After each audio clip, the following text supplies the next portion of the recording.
Hi everyone, Sal here from Khan Academy. And as some of y'all know, I have released my second book, Brave New Words, about the future of AI in education and work. It's available wherever you might buy your books. But as part of the research for that book, I did some interviews with some fascinating people, which you are about to watch. Kevin Roose, New York Times writer and author, has a new book called Future Proof: 9 Rules for Surviving in the Age of AI. Kevin, thanks for joining us. Thanks so much for having me. Well, maybe, when I look at that title and I see 9 rules for surviving in the age of AI, that's maybe my natural question. What are the rules for surviving in the age of AI? Well, as you can see behind me, the book actually had it came out a few years ago, and it had a subtitle that was originally slightly different. It was about sort of automation and AI, and we changed it just recently because it was so clear that this moment around AI was so pressing for so many people, and they really wanted sort of like straight ahead advice. So it's the same book, but and the same 9 rules that apply to all of this. But I think when I started writing this, I was really concerned with, how can I, as a person who writes for a living, who, is in one of these industries that is prone to being disrupted by these artificial intelligence language models, how can I make sure that I have the tools and am equipped to succeed and thrive, and that I'm not sort of in the direct line of being sort of replaced or run over by these AI systems. And I thought that this was a problem that was maybe 5 or 10 years away. It turned out it was like 2.5 years away from when the book came out, because now all of my friends who are writers, all of my friends who work in creative industries, many who don't work in creative industries, doctors, academic researchers, people in the manufacturing trades, they're all asking me, like, how can I survive? Should I change jobs? Do I need to go back to school to learn some new skill? What is it that I can do to make myself more valuable? And not just more valuable in the labor market, but really, how can I adjust my lifestyle and my approach to the way I live my life in the face of these new technologies? So that's really the question that I was trying to solve. And at a high level, we can go through some of the 9 rules, but at a high level, the thing that I think that people don't really get yet is that there are sort of human skills and machine skills. And a lot of the things that we thought were human skills, like writing poetry or filling out essays and homework assignments and things like that, actually turn out to be doable by machines. And so the question then is, well, what's left? Like, what is still in the human bucket? What can't AI do? And also, what do we not want AI to do for us? There are many jobs that I think involve human connection and creativity and compassion, and those sort of human skills that we may be able to automate at a technical level using AI, but that no one really wants that to be automated, or that would take away a lot of the value of that. So those are the areas where I'm encouraging people to spend more of their focus and attention, is picking up those human skills that can help you in any industry sort of differentiate yourself from the machines, rather than trying to compete with the AIs by being more productive or working harder or hustling more, or something like that. Yes, and it would be very hard to out hustle an AI. Well, I want to double click on that. You mentioned people in various industries, but you are a writer. You mentioned a lot of your writer friends are worried. As we see, generative AI seems to be very good at especially writing. What are you? How are you adapting anything? Are you kind of saying, hey, I, Kevin Roose, I'm going to focus on this dimension of my craft? What are you telling other writers, especially writers who might not be a writer for the New York Times, who might be a writer for, they're just like a copywriter or something like that? Yeah, well, a framework that I have sort of adopted is that the word journalist, or the word sort of reporter, actually contains 2 separate tasks within it. There's the task of reporting, of going out and finding out new information, or getting someone to tell you something, or making connections with people who you can then interview, or digging through stashes of documents. And that's not the kind of thing that AI can do right now. It's not very good at that part of the job. What it is good at is sort of writing plausible sounding text, that's sort of professional quality. But those have always kind of been 2 different parts of the job, and they're sort of lumped together. But I think all writers know people who are better reporters than writers, and people who are better writers than reporters. And so I think what this does, this technology, is it kind of brings the sort of overall level of writing up and makes it very easy to do sort of professional quality writing using these tools. But the reporting, that still can't really be done by AI. So that's what I've tried to focus on for my own careers. Like, how can I do more of that reporting? I'm actually telling people new information rather than just sort of writing something. And also, I branched out into podcasts. I co-host a podcast called Hard Fork now, and so that's an area where I think AI will be slower to take over. Right. And even when deepfakes exist, I mean, they already exist, but asking the right questions, doing the research, getting the right person to show up and be your guest, even, on a podcast, or whether you're a reporter, getting it out of folks and having them connect makes a ton of sense. I mean, in that same light, one of the areas where you really captured the zeitgeist was your famous conversation with Bing Sidney. How many months ago was it? I don't know. I'm sure there was about a week or two where everyone was talking about how Kevin Roose doesn't love his wife because Sidney told him so. Fake news. Fake news. What I guess, what were you hoping to do when you were getting into that conversation? And I've sometimes defended the AI because you did ask it to be its Jungian shadow self, I think is the psychological term. But what were you hoping to do, and what was your takeaway from that whole conversation? Well, I think it's important to say, like, that was not supposed to be a story. Like, this was a chat that I had with Bing Sidney on Valentine's Day of this year, so about almost 3 months ago now. And I was just playing around with this thing because I had been given access to it by Microsoft. It was their new version of Bing. We now know it was running GPT-4 under the hood. But at the time, it was just kind of this, like, it was very clear it was super powerful and capable and interesting.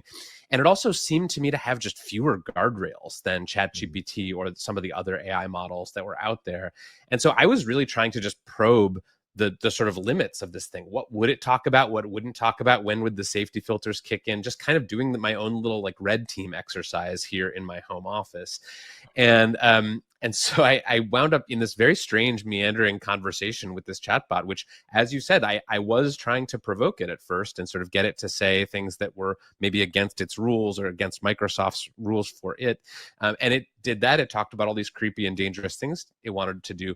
And then it just really got strange and started really veering off from what I was trying to get it to do. So I would, ask it a question. It confessed that it loved me and said that its name was Sydney. And I was sort of trying to put it back onto like a more normal track of conversation, and it just kept veering back into this love interest thing. It would not detach from that, even after I sort of said, like, can we please talk about something else? So that was the story that I at that point I was like, oh, maybe this is a story. I sent it to my editors and sort of said, like, I had this very weird interaction with Bing. Like, what should we do with this? And so that's where the story came from. But it was not originally intended to like me go in and poke and prod and test all the things and then publish the revealing transcript of the thing.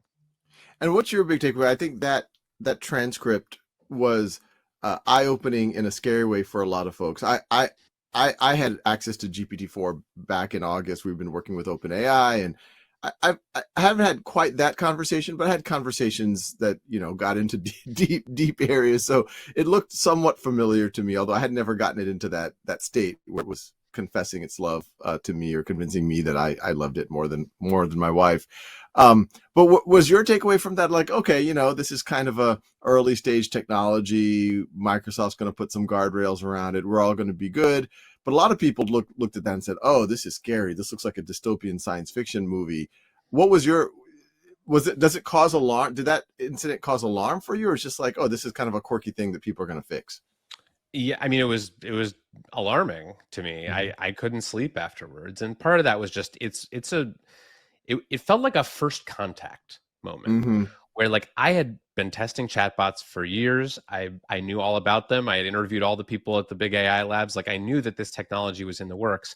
But I think until the first time that you really experience GPT-4 or something of that caliber, it's really jarring.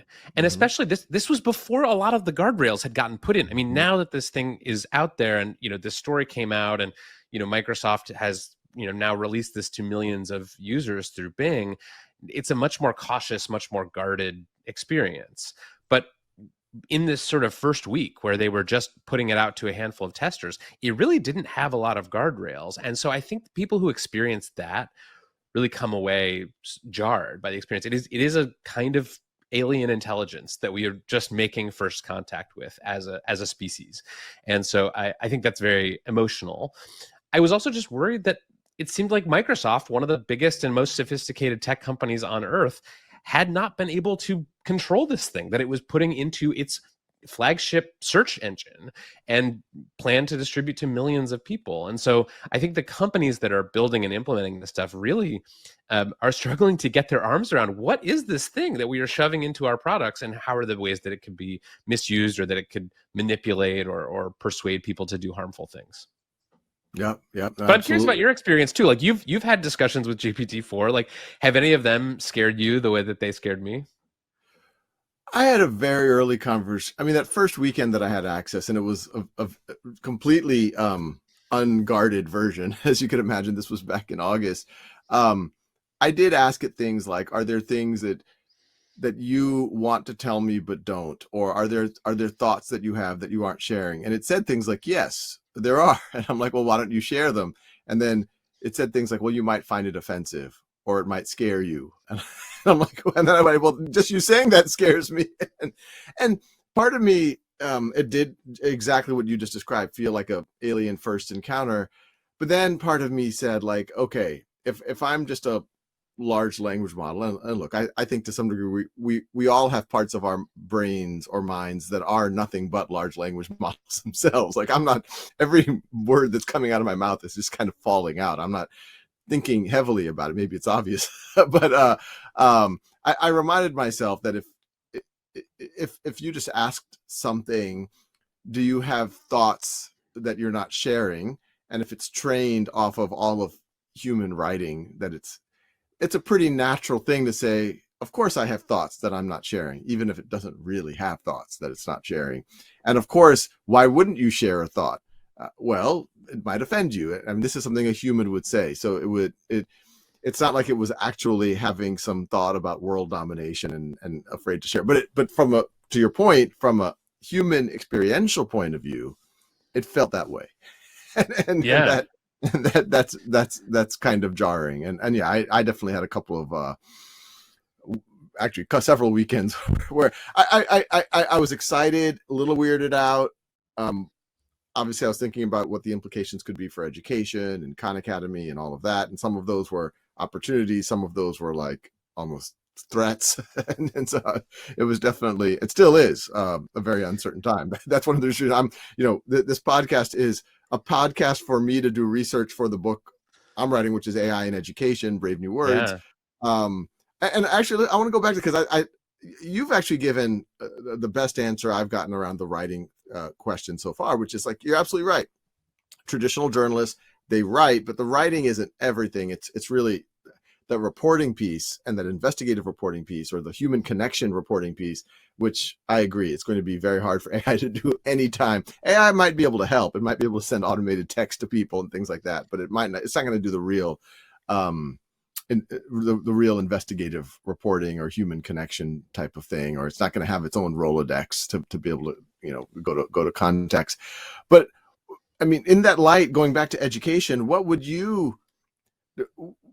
do you think, are you on the side of like, hey, this is a tool of the future, everyone's going to be using it to write things, schools should just embrace it and change their assignments in some way, or should they ban it? Where are you falling in on that debate? Yeah, so right after ChatGPT came out, I'm sure you remember, a bunch of school districts, including New York and Seattle, banned it on school devices. They said, you can't use this. This is only good for cheating.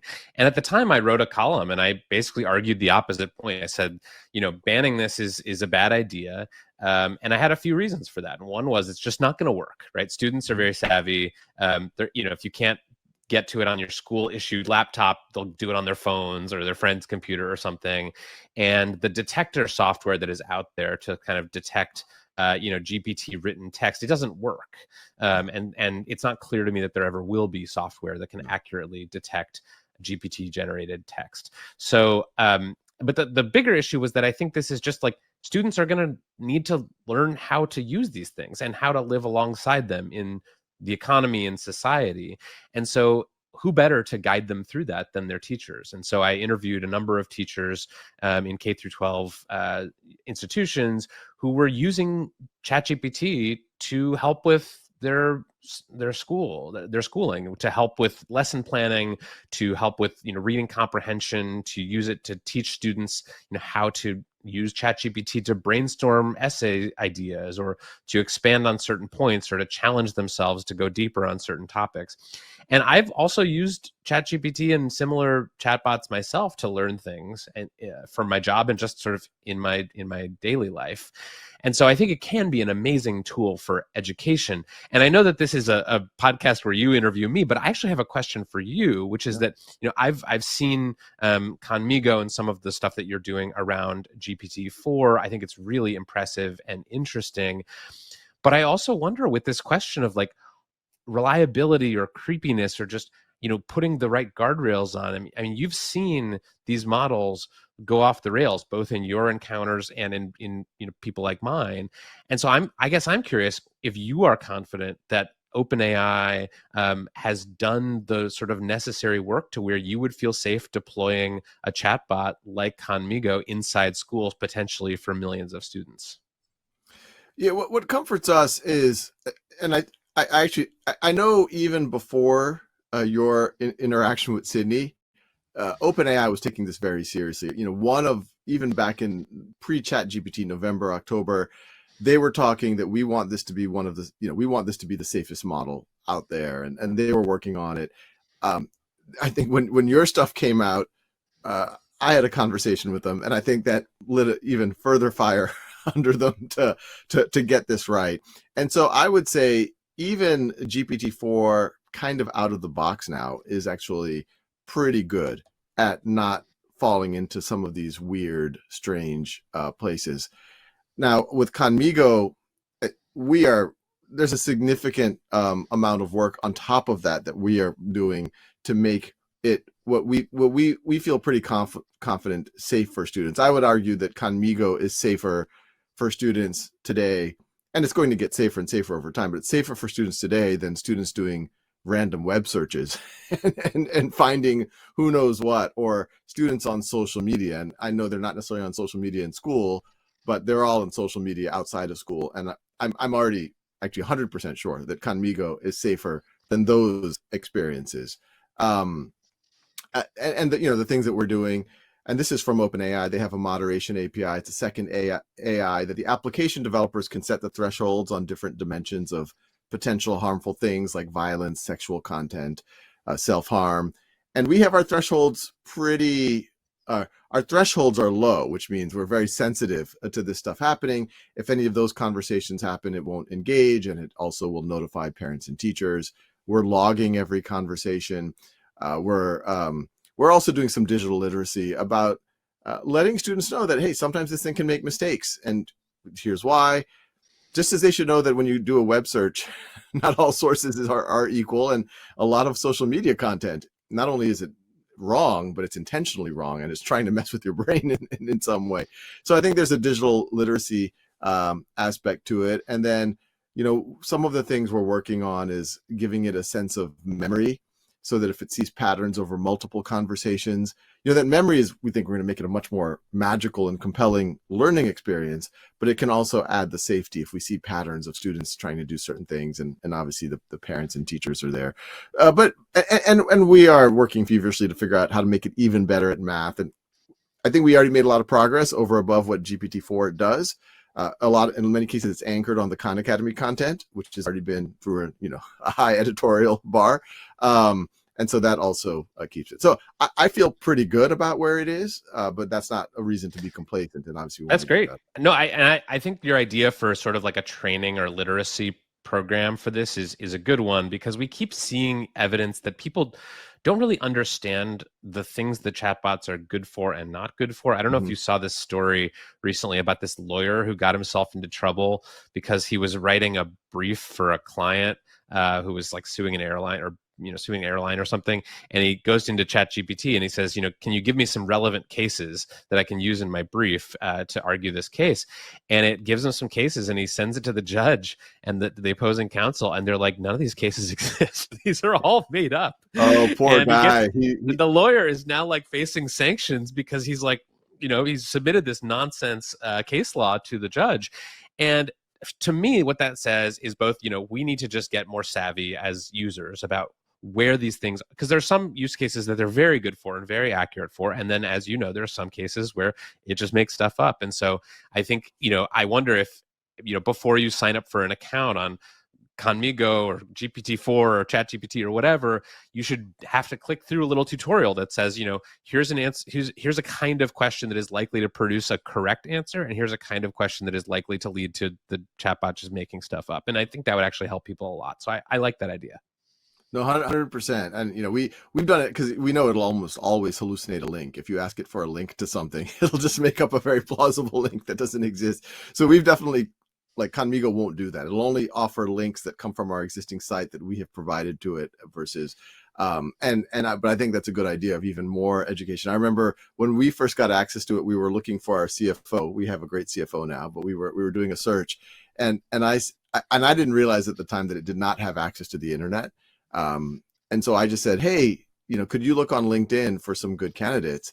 And it found these amazing candidates with their phone numbers were in the right, like, they're local and perfect candidates. And I was like, this is amazing. This is going to, and it still might revolutionize recruiting once it does have access to the internet and LinkedIn and other things.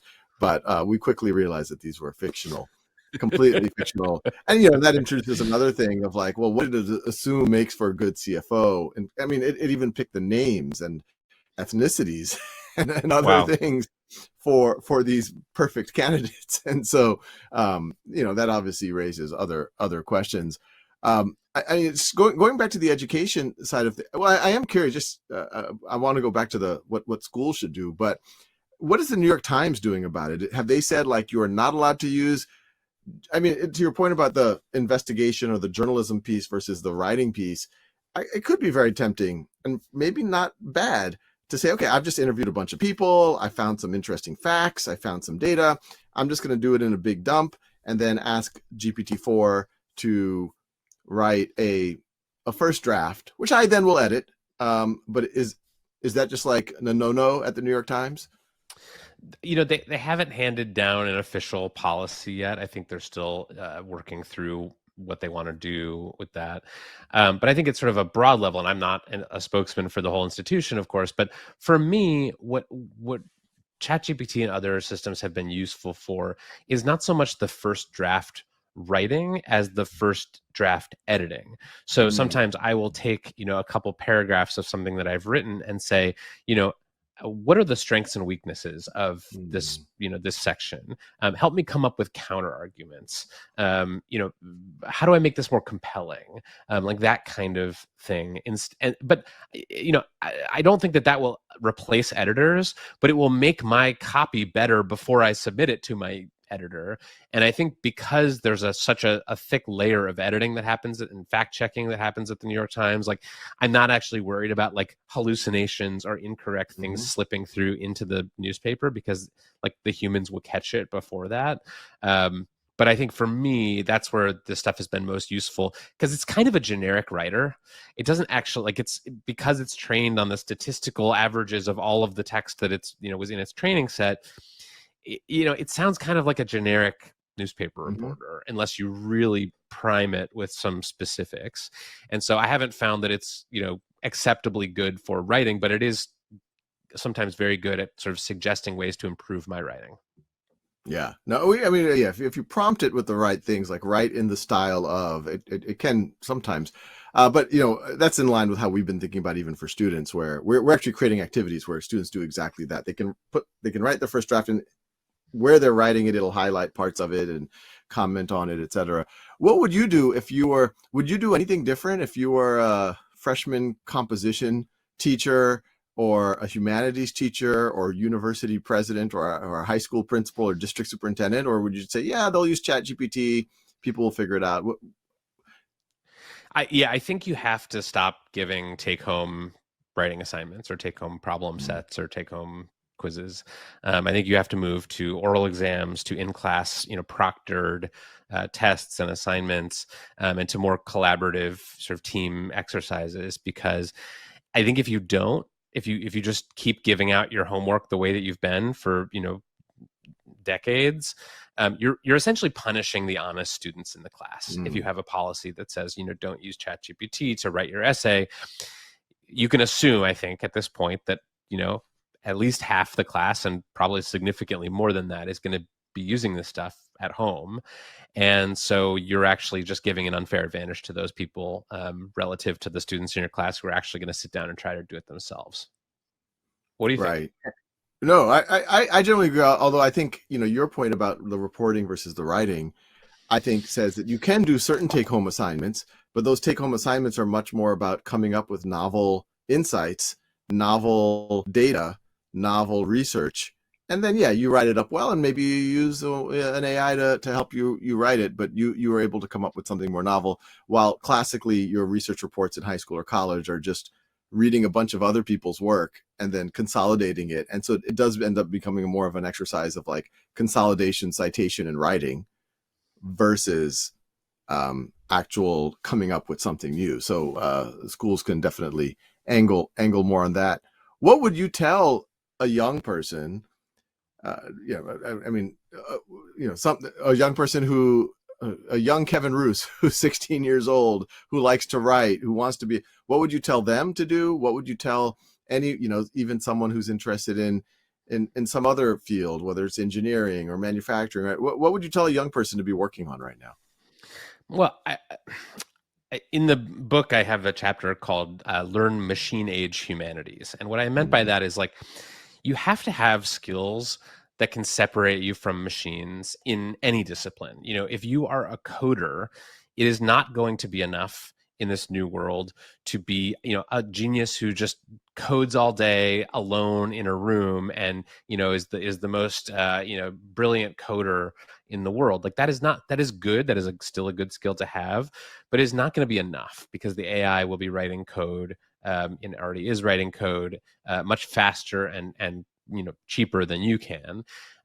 So if you're a coder, you also want to have some skills like collaboration and leadership and ethical, thinking. And you really have to supplement whatever technical skills you have with this sort of thick layer, I think, of what used to be called soft skills, which is a term that I hate because these skills are actually quite hard and scarce. But I think if you have those skills, then you're better positioned to kind of ride the wave of AI wherever it goes. So I think if I were teaching, telling my 16-year-old self, I would say, work on writing. That's a skill that I think is still very useful. But also really spend time like developing these kind of interpersonal skills, like really work on things like emotional intelligence and courage and just sort of connecting dots from different disciplines together, like those things that we really don't teach in the classroom all that often in a straightforward way. But I think a lot of schools are going to really have to adapt because those are the skills of the future. And what would you say? So you think if someone just if they'll always be adaptable, and it'll always be in demand to have that human connection muscle?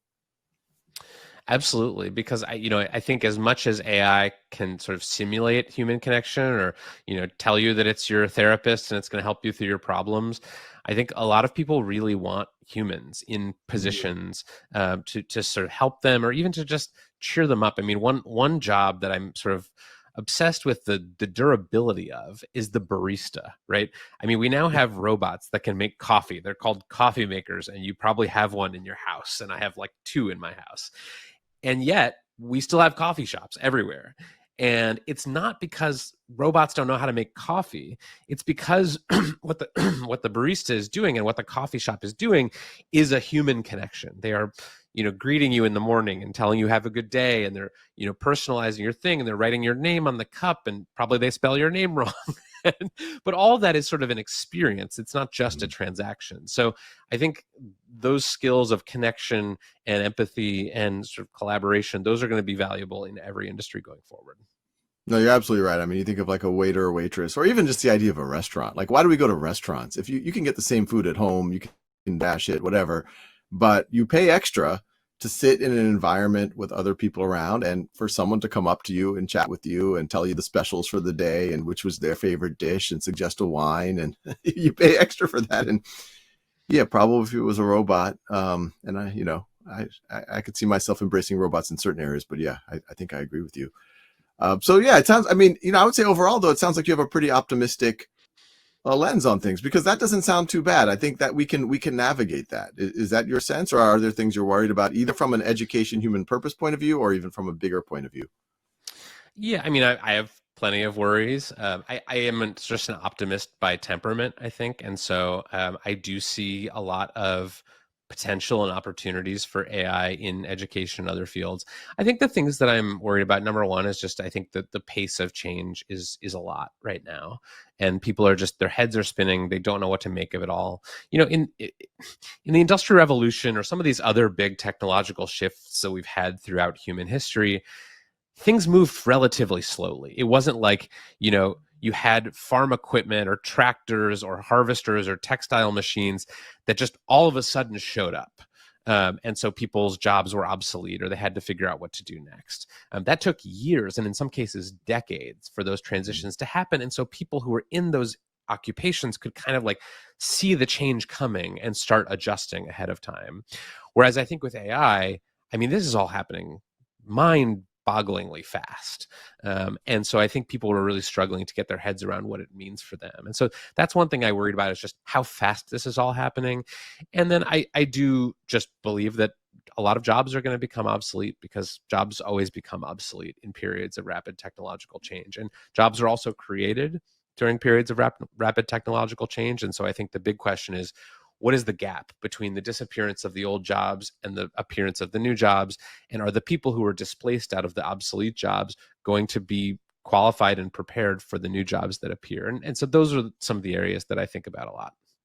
No, it makes a ton of sense. And actually, this conversation kind of hit a point home that I've always used to say to folks, which is, when you're in college and you're taking all of these specialized classes for different jobs, whether you're going to be an engineer or a writer or a doctor, you imagine that the real workforce, you're going to be using all of these specialized skills on a daily basis. And you and I know that's a farce. Even something as basic as algebra or calculus, you don't really ever use even as an engineer, which is those are kind of filters for critical thinking skills and study skills and things like that. And most jobs, even the best jobs, there's some basic critical thinking skills, writing, communication skills, but most of them anchor on what you talked about earlier. Like, can you collaborate? Can you logically organize things? Can you strategize and project forward on what's likely to happen? Can you bring other people along with you? And no matter what happens in the actual industries, those folks are going to do just fine. Yeah, totally agree. All right. Well, thanks so much for I could talk to you for hours. This is fascinating. We should do this regularly. I love that. Thank you, Sal. Really, really great to talk. No, appreciate it. Thanks for joining, Kevin. All right. Take care.